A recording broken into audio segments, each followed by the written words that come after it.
तो आज हम लोग एक्सेल में एडवांस फिल्टर ऑप्शन का यूज़ करना सीखने वाले हैं। तो जैसे हमको मान लो ये जो हमारा रिकॉर्ड है जिसमें क्या है, अलग अलग डिपार्टमेंट वाइज जो वर्कर्स है उसका डेटा मेंटेन है। जैसे कि आपका मैकेनिकल का डिपार्टमेंट है, फिर किसका है हमारे पास टेक्निकल का है, फिर किसका है फर्नीचर का है। और हमको अलग अलग डिपार्टमेंट के हिसाब से मान लो ये डेटा क्या करना है, अलग करके रखना है। तो हम लोग किस ऑप्शन का यूज़ करेंगे, एडवांस फिल्टर का यूज़ करेंगे। तो इसका यूज़ करने के लिए हम लोग सबसे पहले क्या करेंगे, जो हमारी हेडिंग है उसको सिलेक्ट करके कॉपी मतलब कंट्रोल सी, फिर कहीं पे भी हमको उसी शीट के अंदर में पेस्ट कर देना है। अब पेस्ट करने के बाद क्योंकि हमको डिपार्टमेंट के हिसाब से डेटा अलग अलग करना है, तो सबसे पहले हम लोग कर लेते हैं मैकेनिकल के डेटा को अलग। तो डिपार्टमेंट के नीचे हम लोग क्या लिखेंगे, एम लिखेंगे। एम हमने इसलिए लिखा क्योंकि मैकेनिकल से एम से स्टार्ट होने वाला एक ही ब्रांच है यहाँ पे, कौन सा, मैकेनिकल। अब उसके बाद हम लोग जाएंगे एडवांस फिल्टर के ऑप्शन में। फिर जाने के बाद हमको सबसे पहला ऑप्शन दिख रहा है आपका filter the list in place.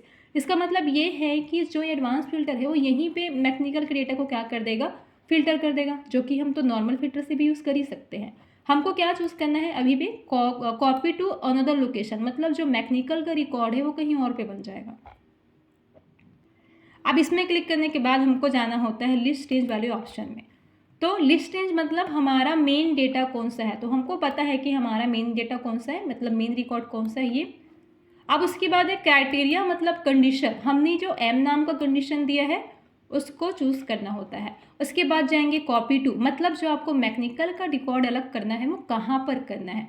Suppose हमको यहाँ पे करना है तो इसको हम चूज़ करेंगे इस सेल को और क्या कर देंगे, ओके। तो हमारे पास मैकेनिकल का डेटा अलग से फिल्टर होके आ जाएगा। अब अगर हमको किसका डेटा अलग करना है, अब हमको सपोज टेक्निकल का डेटा अलग करके लिखना है, तो यहाँ पे एम के बदले हम क्या लिख देंगे, टी। अब जैसे ही यहाँ पे टी लिखेंगे तो हमको सिर्फ एडवांस फिल्टर में जाना है, फिर दूसरी बार हमको क्या क्लिक करना है, copy to another location. List range ये खुद सेलेक्ट कर लेता है, हमको दोबारा करने की ज़रूरत नहीं है। क्राइटेरिया रेंज भी दोबारा अपने आप सेलेक्ट कर लेता है एक्सेल। हमको सिर्फ क्या लोकेशन फाइंड करना है, कॉपी टू का, मतलब वो नया रिकॉर्ड हमको कहाँ पर बनाना है, फिर वो चूज़ करके हम क्या कर देंगे, ओके। तो टेक्निकल का डेटा भी हमारे पास रिकॉर्ड जो है वो बन के आ चुका है। अब हम लोग को किसका डेटा अलग करना है, फर्नीचर का। तो ये टी के बदले हम क्या लिखेंगे, एफ। उसके बाद जाएंगे वापस से एडवांस फिल्टर में, फिर हमको कॉपी टू अनदर लोकेशन दोबारा से चूज़ करना है। लिस्ट रेंज पहले से सिलेक्टेड होता है, क्राइटेरिया रेंज भी चूज़ हो चुका है, हमको सिर्फ क्या चूज़ करना है, लोकेशन जहाँ पे इस डेटा को हमको पेस्ट करना है। तो उसके बाद कॉपी टू चूज़ करेंगे, फिर ओके करेंगे। तो इस तरीके से एडवांस फिल्टर हमारा काम करता है और इसके हेल्प से हमने विद इन मिनट्स हमने क्या कर लिया, ये सारा जो डेटा है उसको अलग अलग फिल्टर करके लिख लिया है।